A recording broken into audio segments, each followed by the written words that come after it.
Just want to make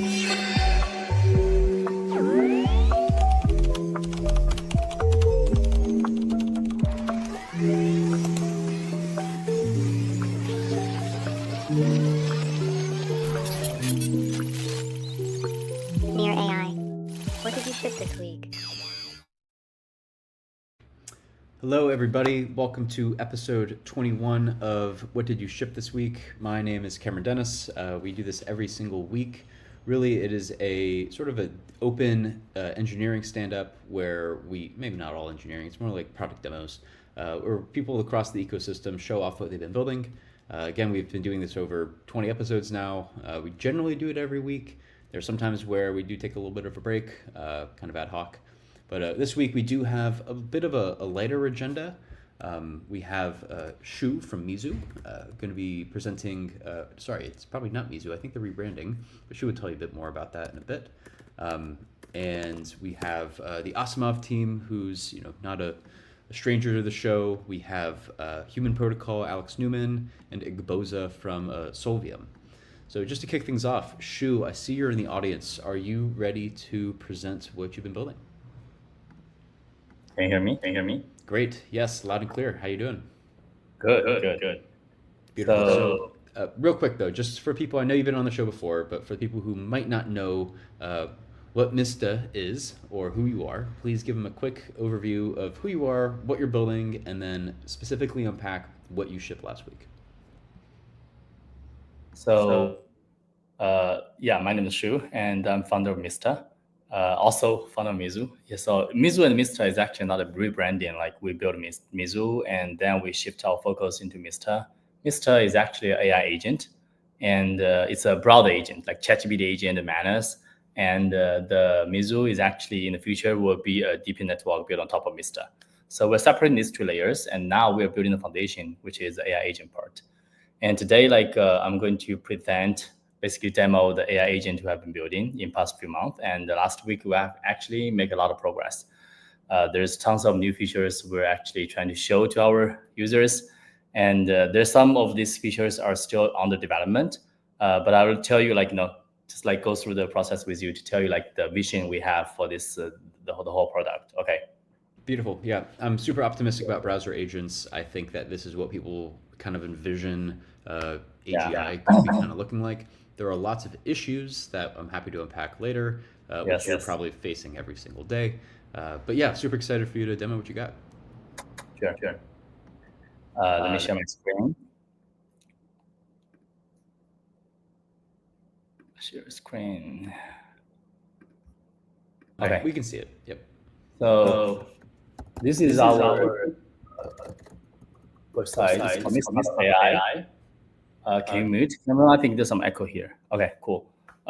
This is called Mista.ai, and it's like our beta version is already listed in Chrome Web Store. So now anyone can download and try it out by yourself, and it will give early users $5 free credit. So you can claim the credit and try it by yourself.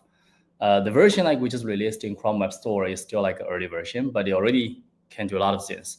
And it will optimize in the Mista agent for social media use cases. For example, the one of the use cases we're targeting is in the future, maybe you can use Mista as a moderator to monitor your, for example, Twitter, and add a moderator that you have a post and a lot of people replied. If you someone really saying some comment. And if someone is really interacting with the community, you can reply to them automatically. And if someone DM you, and then you can just reply them in a DM and convert them into a Telegram group or Discord group. That's kind of a typical moderation user flow we're doing right now. And if you add this into a Chrome, this is what you're gonna see. It's a Chrome extension, super easy to use. Yeah, and the Chrome extension can actually help you to basically operate in your browser and navigate you through websites. Okay, but it's way beyond that. The very basic version is a browser agent. This is a development version, and let's try. It may fail actually because it's development version. I'm still writing code in local, but if failed, I will show a video. You can download that from the production and try it out. Okay, so say it says summarize. Okay, this is that version. Let's okay. Summarize Elon Musk's latest tweet, and then he was thinking, and then he will open Elon Musk's Twitter page for you. Sometimes like open Elon Musk Twitter page, sometimes it doesn't. It does like open Google and search again, or open Twitter, and then like go to the like search like Elon Musk in Twitter's page that like manually. That's really depends on what he's thinking, and I think that's like the deterministic part of the big models. Here it's not working because it's development version. I'll show you a video how that works, and you can try it in production version. Okay, let me show you a video. This is a use case of Twitter. Yeah. So you can see that it says like open Twitter, search Elon Musk and view profile. What I'm gonna do is like he was thinking, and then like open Elon Musk, like open Twitter first. Okay, then it will like search Elon Musk in Twitter page. And then he will like click into Elon Musk's profile page.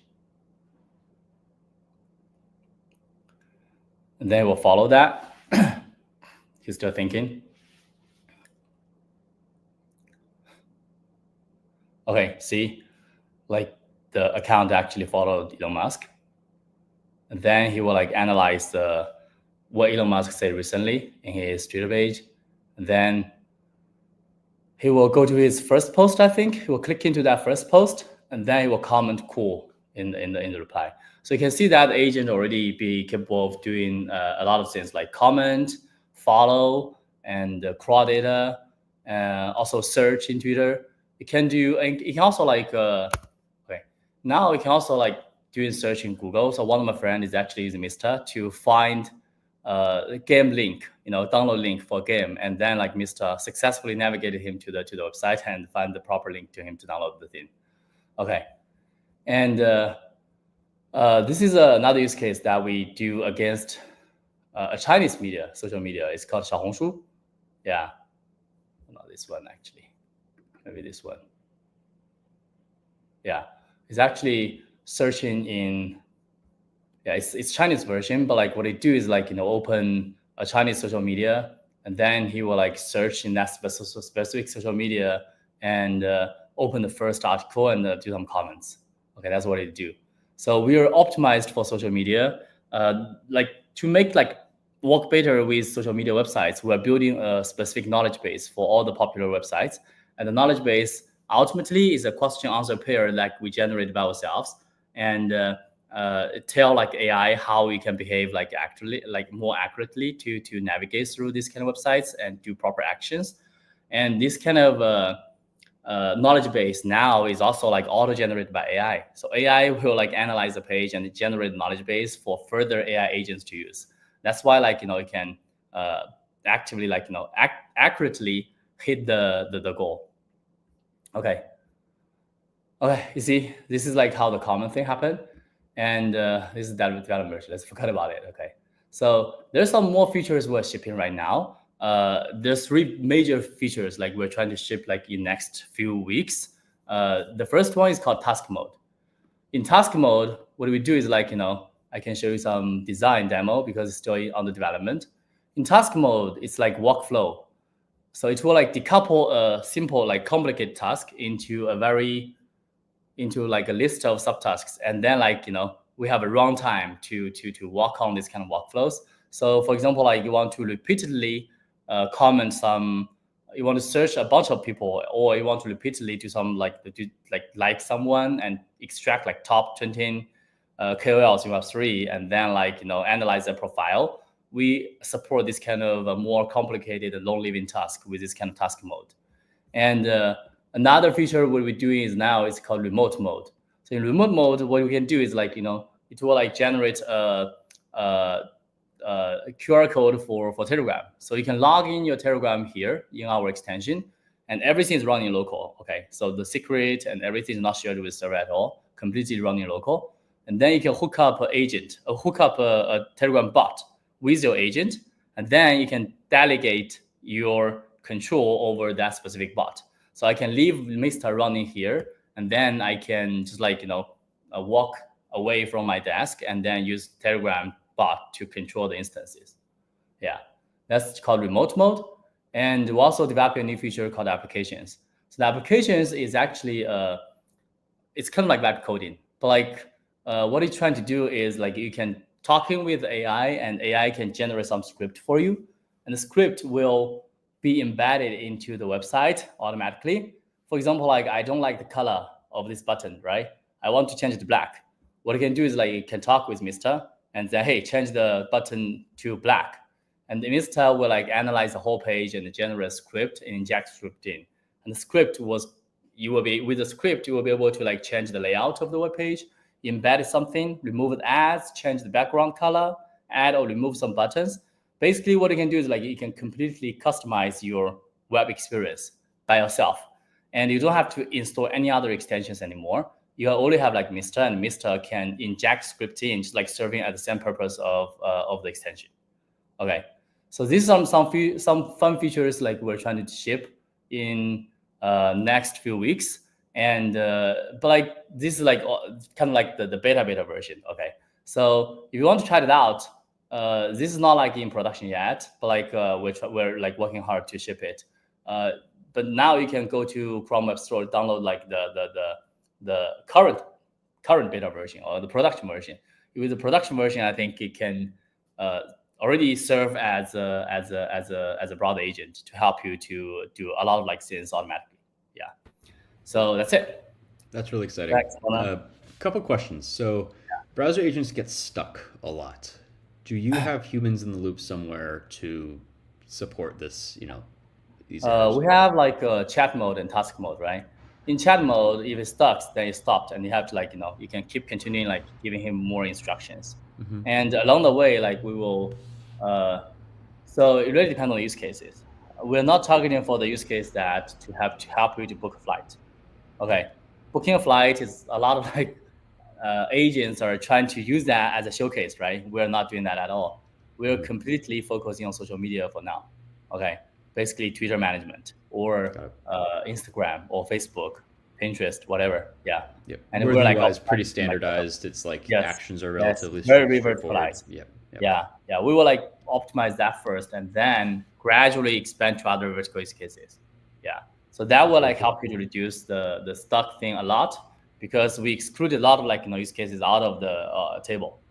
Yeah. Yep. If we're really focusing on one specific thing, I think we will do that thing pretty well. Yeah, along the way. And so for the 1,000+ people watching right now, what do you want them to do? Should they be trying this out right now? Should they be? Yeah, of course, and also give us feedbacks. But like just like keep in mind that this one is still like pretty naive. Yeah, in the production one, and sit tight for the next big update. Yeah. Got it. Once we launch our alpha version, you will be able to use the task mode, the remote mode, the applications. Bunch of new things are coming. Yeah. Beautiful. One last question. I'm a bit of an AI privacy nut, a little bit. I'm not a huge fan of a lot of Chrome extensions being able to see everything that I'm doing at all times and then sending that data to some third-party server. How are you planning to manage this and like hedge for? There's two things we're doing. The first thing is called like website whitelist. Okay.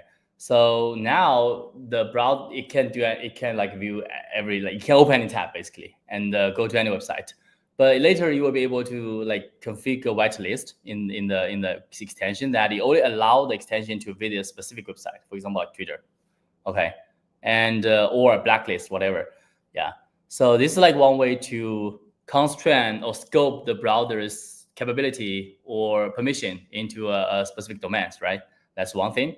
And the second thing is like the thing I didn't mention is today, like a lot of like browser agent, what they do is they actually start a new virtual machine and browser instance in the backend, right?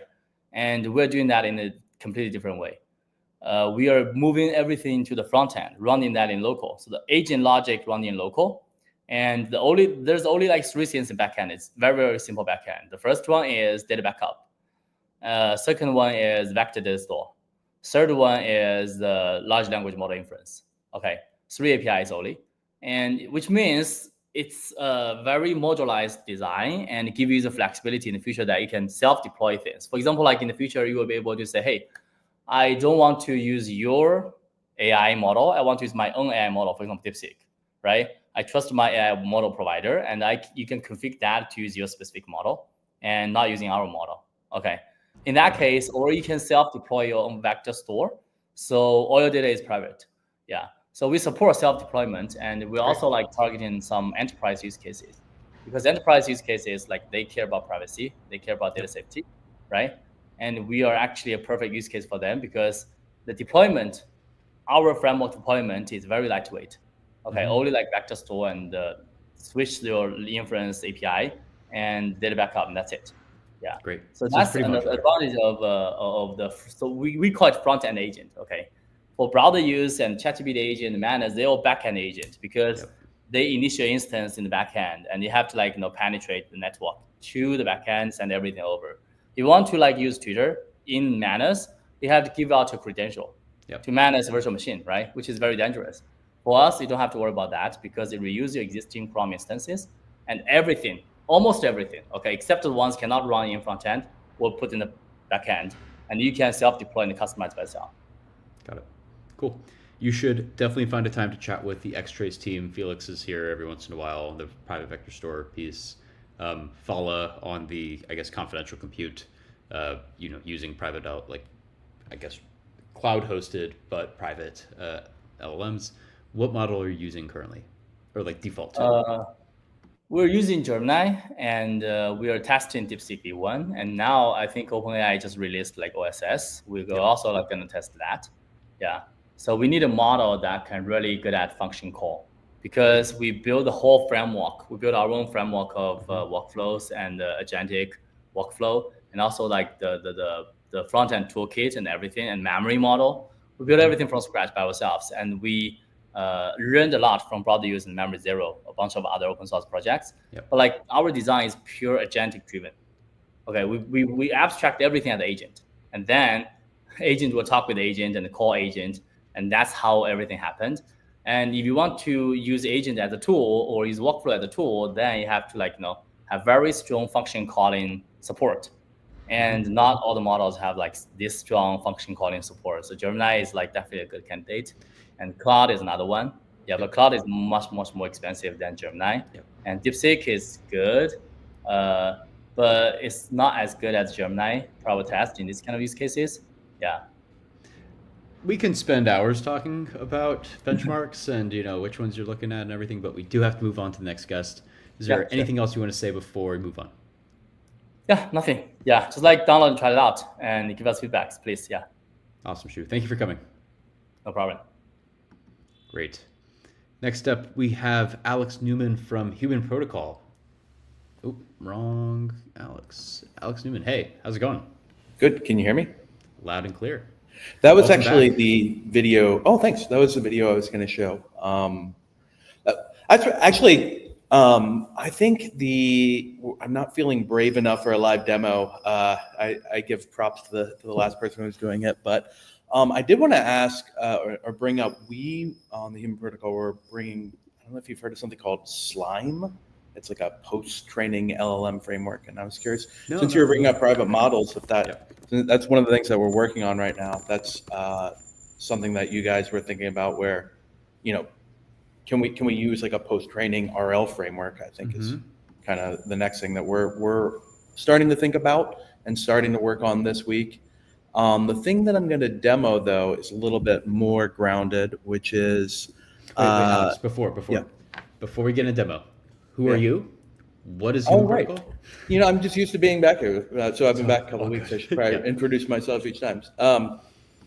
Great question. So I'm Alex Newman. So I was the founder or co-founder of HCAPTCHA, which is where the first application on top of the Human Protocol. Now there's a variety of machine learning applications on top of the Human Protocol that use it for work, and to make sure that the workers get paid and people are able to get labels from machine learning data. Recently, people are using it in the biology space. Our biggest project that we're working on now, I think I mentioned last time, is we're working with a nonprofit called Salk. But just to be clear, before we move on to who, Human Protocol is a crowdsourced peer-to-peer data data labeling and annotation service? It's anything that a computer can measure the progress of work of. So we do machine learning labeling, but anything where a computer can say this person did a good or bad job, you can use the human protocol for. We started off in machine learning labeling just because that's our bread and butter. It's gone to a couple of other things, using a model, now post-training a model, but also other actions as well. I think our first example app was a fortune teller, but anything where you can kind of programmatically have a computer come back and say, should the workers be paid reliably for? And so it's a constrained Oracle protocol. Super cool. Awesome. And then real quick, what did you ship this week? Yeah, so I think the thing we wanted to demo was for Near, so if you can press play there, awesome. Yep. You can see we launched our oracles on the testnet for CVAT. So this is actually a real set of workers on our network, but it's part of the testnet beta pool. So we have a couple of workers who kind of do that. So you can actually see a bounding box job being launched on our Aurora testnet. I don't know if I can control the speed here. So just to be clear, you have a client, and this client needs some data labeled. Well, let me fast forward to that for you. So I'll show you from the back. So this is the user actually labeling CVAT. And I think the interesting part about this example, it was such a trivial example where the labeling interface itself, CVAT, was able to use its built-in model to do pretty much all the labeling automatically. Like there's a little tweaking going on by the QA person, but a state-of-the-art model got it like 90, there were only some slight tweaks that the human had to do. You can kind of see this is how it's presented to the worker when they're looking for different jobs. They're actually able to now filter to just get paid out on the Aurora testnet on a live task. And then this is reversing at the actual on blockchain escrow that's paying the worker on the Aurora Explorer. And this is the job being launched onto the escrow. So you can see this is kind of that. For ML, it's important to provide kind of a Web 2 to Web 3 bridge because people are used to existing APIs for ML labeling and stuff like that.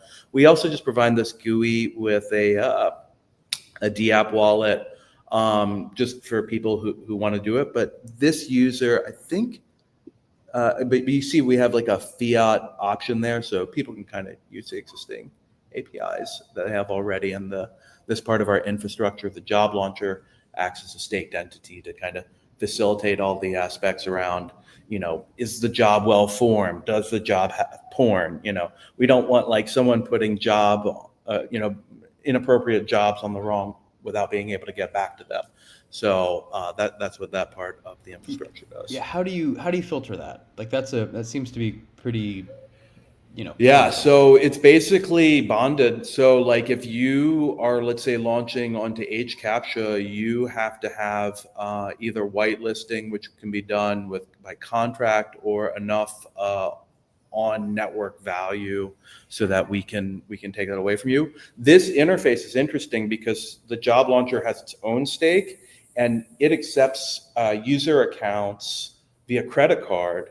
So if that user, so we can kind of use the traditional techniques against a credit card or an invoiced user that you would do with any kind of Web 2 or traditional product.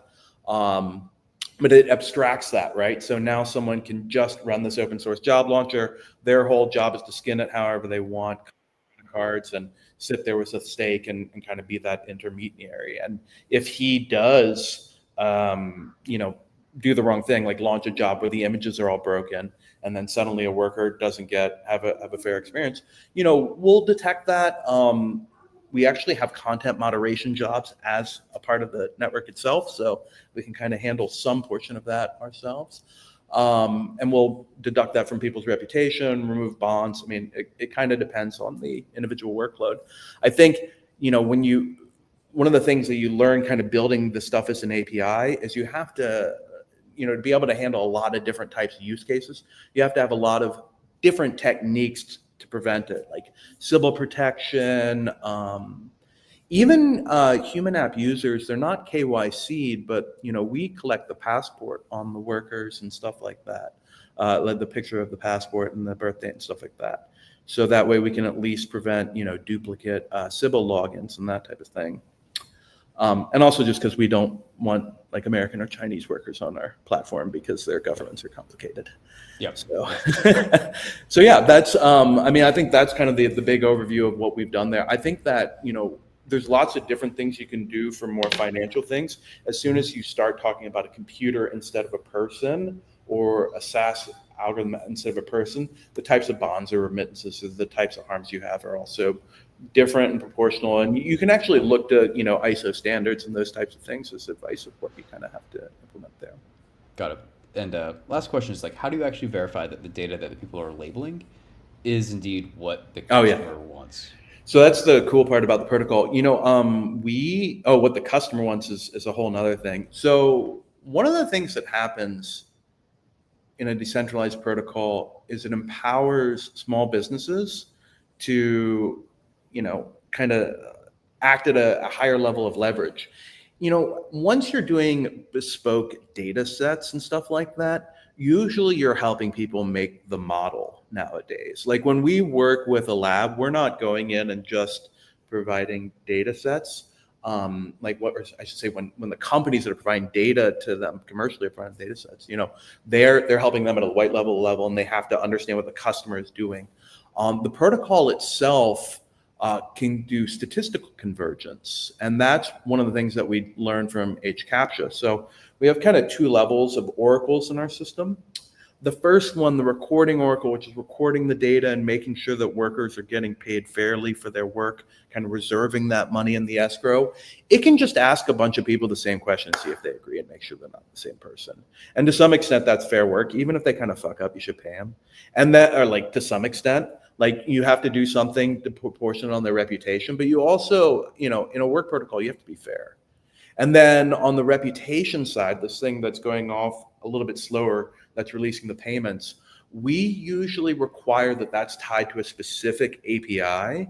That's an actual oracle. In the case of like image matching and that type of stuff, they'll specify like the specific tolerances and kappa scores that are necessary after a large convergence model. And usually we're sending, a certain amount to expert labelers. We're adding false data. We're adding new data. We'll even send stuff QA out of CAPTCHA. And all of those things each eliminate biases and can roughly get not necessarily what the customer wants, but what the protocol specifies. I mean, once you're operating at the level of a protocol, it's very similar to working at the level of a formal verification where you can only guarantee like exactly what is specified in there. And usually, getting something that the customer needs, that's going to take a little education, I found. Yeah. And I can imagine that you've have a couple horror stories or at least edge cases that exist. And, I've looked into these like peer-to-peer data labeling networks, and it's fascinating to see how every community of labelers can coordinate with each other to sort of identify gaps in the system and exploit them.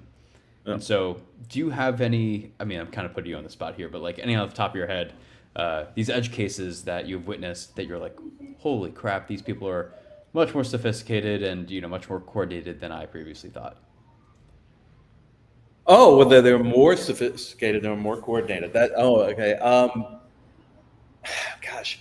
So here's the thing, right? I'm at the Human Protocol, but I also have done a lot of data labeling and machine learning building, all that stuff. And so I try not to talk that much about customers. Like totally. Kind of be vague about it, but I think that the thing that really impresses me is when another labeling organization comes to us to see how our non-traditional product relates to their traditional product. And nowadays, like a traditional player in the enterprise could be AI.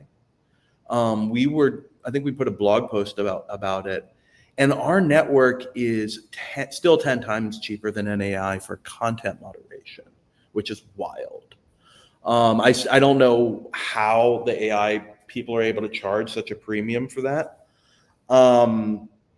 But we've had kind of, traditional people come to us and say, label this data set, find anything, and we will get, label systems that are picture perfect 250,000 images in a row, like literally pixel perfect.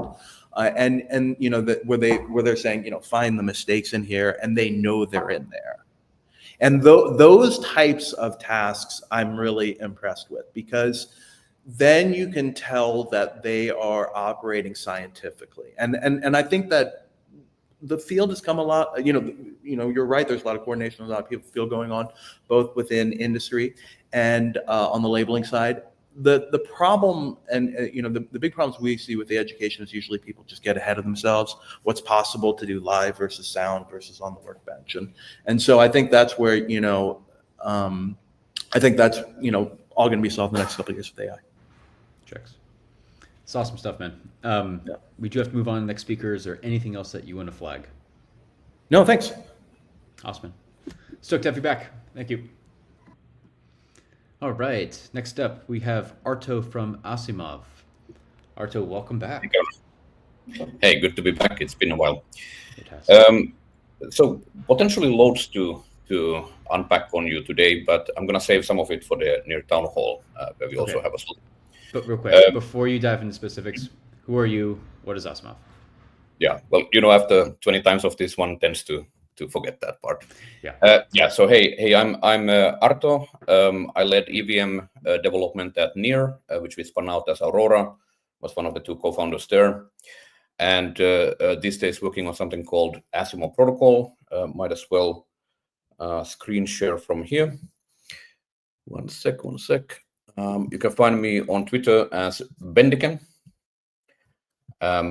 And today I'm going to be talking to you about Asimov Protocol, which is our effort to build a personal intelligence layer that connects to a global knowledge market of verified information. Cameron, since last time, we published a bunch more modules. These are all at asimov.directory. That's actually a domain name. And there's a whole bunch of these out. I guess one I'd like to highlight is the Signal module. This is an example of how we are combining your private confidential data with publicly available data, such as, for example, your Twitter followers or let's say Crunchbase information, things like that. The data sources that these modules for the Asimov platform support are listed here. So here we can see that, for example, there's 3 different modules that give access to various, let's say, shards of information from X, formerly known as Twitter. And in general, you can see here that the whole platform is based on the concept of everything is a URL, and particular modules register themselves as handling particular URL prefixes, and including, for example, in the case of Signal that I'm highlighting. Now, the Signal module is a little difficult to demo because there's really quite a lot of confidential contacts and messages in my Signal. So we're still figuring out what is the best strategy for producing sample Signal databases, so that we could actually demo this. Perhaps we'll have something for the town hall shortly. But this is a nice module because it actually decrypts your Signal desktop database on macOS, Windows, Linux, and reads your chats and messages directly or locally. This won't work on mobile due to security restrictions, but on the desktop, this is possible. And this is how you use it. You can just get stuff out from there. For example, collect all of the phone numbers of all the people you're talking to in Signal. And I'll aim to show a demo of this on the town hall. But yes, we need a little sample database for that. We also published the Quadrant module. This is just an integration into the Quadrant vector database. We are starting to publish various database and indexer modules to do such integrations.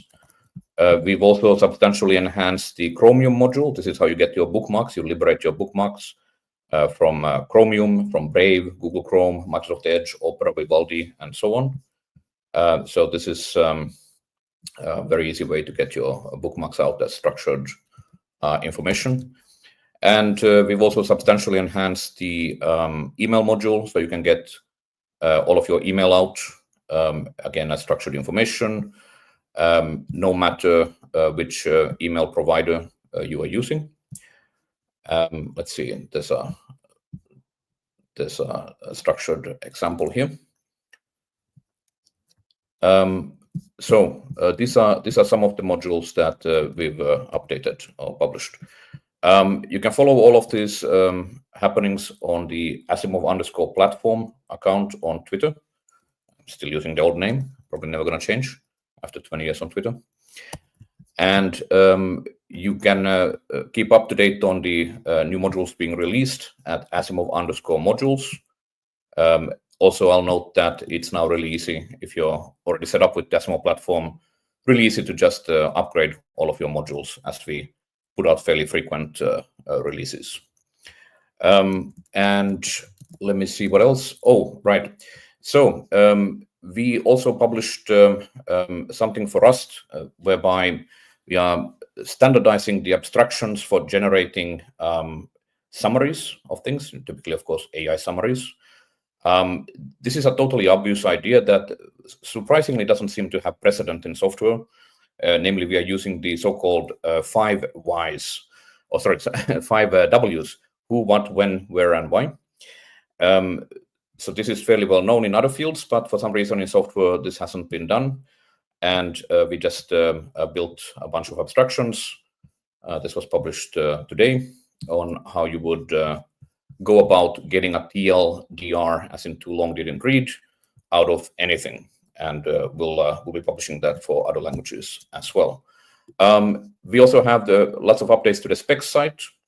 So the Asimov specs over here. And in particular, the program pattern specification now lists all of the different platform patterns that we currently build all of this out of. So you can think of this as sort of a data flow paradigm where things plug into each other, except that everything is actually a Unix command line tool, a statically linked binary produced from Rust. So there's no dependency hell, there's no dynamically linked libraries, no DLL hell. Everything just works once you have that binary for your particular platform. And then you can hook these things up to transform things and do other kinds of cool stuff, which I will show more on the town hall tomorrow.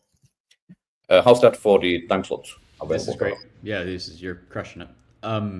When is the town hall tomorrow? I believe there's a town hall tomorrow, isn't it? Okay, cool. Yeah. So you'll be demoing more tomorrow, just yes, there will be sort of a, let's say, compositional example of all of this. And happy to live demo something here, but I think I'm already at the allotted slot. Yep, you are. But looking forward to the town hall tomorrow. Is there anything else you want to say before we move on to the last and final guest? Not in particular. See you next time on future episodes. And actually, yep. Sorry, my mistake. Cameron, I'll be coming to SF next week for discussions relating to our first institutional fundraise. So hope to sit down with you yes. in coming weeks. I will message you right now. Cool. Sweet. Thank you, Artem. See you soon. All right. Last but not least, Igboza, how you doing? Welcome back to the show. Yeah. Hello. I'm good. Good day. Good day. So real quick, just for those who might not know you, can you please give everyone a quick introduction of what Solvium is, who you are, and then what you shipped this week? All right. So my name is Igboza Israel, and founder of Solvium. Solvium is an AI-powered puzzle game platform on Near. So what we're doing is to enable users to be able to use AI agents, for example, in creating quizzes on Telegram and Discord, and then also playing games with like AI enabled games to actually make it easy for users. And then also we are building in-app wallet, which is also on Telegram and on Discord for users, because we know that often just engaging on social apps is easy, but users have to like connect to external wallets to do things. And in the first rollout of our MVP, we like had so much users, like about 2,000 users. But one of the limitations or challenges that they experienced was having to jump from Telegram to connect to a web wallet and stuff like that. So this time we have added wallet feature to what we are building. So I could just share quickly just to show the use case of what we have now, if that's cool. Yep, I'm just looking for the screen to pop up. Oh, sorry, I lost you or you lost me? Yeah, I can't. I don't see the screen to add to the stage. Yeah, I haven't shared my screen, but I'll just do that now. Yep. All right, so last time I was on here, I showed like what we're building the quiz agent. Right now we added the wallet functionality to it. Basically what it does is just to have users to be able to have wallets and use in the group. So for example, as a first time user, I want to interact with the product. Good. So I want to create a quiz, for example, in a group. So the bot tells me it's going to create a wallet for me. So real quick, I don't see the screen, unfortunately. Do you see the screen? I was actually sharing my screen. Let me do that again. Yeah, can you see my screen now? It's just a big white box. Okay. I think it's loading. There it is. Perfect. Thank you. All right. So right now the functionality we have is that with the inbuilt wallet that we have right now. So for each user that want to engage, either to create quizzes or to play, or just to interact with the other aspects of the game, they automatically get a near wallet by the bot. So I want to create a quiz, for example, in this group, and the bot sends me a DM, and Tada has already created a wallet for me. So this is right now just on testnet. So I have my wallet, my phrase, and then I can go ahead to create a quiz. And to make this more interesting, that's a feature we're just working on right now. So it's not just about creating wallet alone, but we are bringing Byte agent and any other agent that enables wallet interaction or cross-chain right on Telegram and on Discord. And this should be 100% available by next week. It's not just like a bot wallet for users to engage, but also for people, like you can just do everything every near wallet does right inside of Telegram without going out.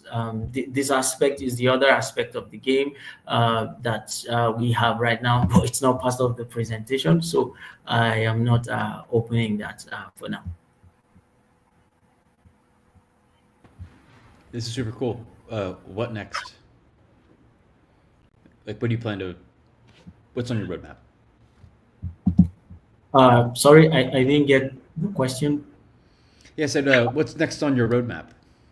Okay, so on our roadmap next, we, like I said, we're bringing Byte agent and also seeing the possibilities of Shade agent right on Telegram in the wallet. So it's like a full wallet functionality in the gaming app.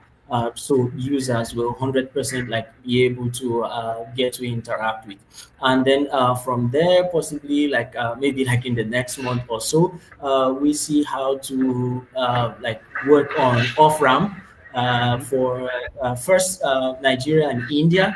That's the first we are trying to do. So directly from the wallet, users can actually like off-ramp tokens and not having problems with it. But for the game features, everything will be like live by next week for proper use by users. Yeah. That's amazing. Would love for you to come back on when it's ready, demo it, and kind of give the, highlight the feedback of the community would be great. Yeah, sure. With the Byte agent, I think next week will really be cool because it will be awesome, and I'd love to do that. Awesome, man. Is there anything else you want to highlight before we close up? Okay, on the product. Yeah, on the product or anything else. Well, just to share, we like in the near like protocol rewards program, so it's really helpful for us. We are positioned right now, getting all the marketing and sort of like executive help to position things we are doing, and we really are calling on the community. Hey, come, we bring in wallets like you've never experienced before, right, on Telegram and Discord. So just imagine Byte agent and some aspect of the Shade agent, right, on Discord or on Telegram with you. That's great. So pretty much connecting to a whole network of different agents via the platforms of choice that people are already using. Yeah. That's great. Awesome, man. Well, super stoked to keep up to date and in touch about what you're doing. And thanks for coming. Yeah, thank you. All right, that is it. For this week. Next week we'll have a bunch more updates, specifically on what is being built in the Near AI team. I'll have an update for you then. Been cooking up a lot of really cool initiatives. Can't talk about any of them quite yet, but the time will come. So thank you all for joining. This was a bit shorter of an episode, but I do think that like the 45-minute mark is generally best for these things. And so thank you for tuning in, and hope to see you next week. Thanks for watching. Subscribe to Near Week.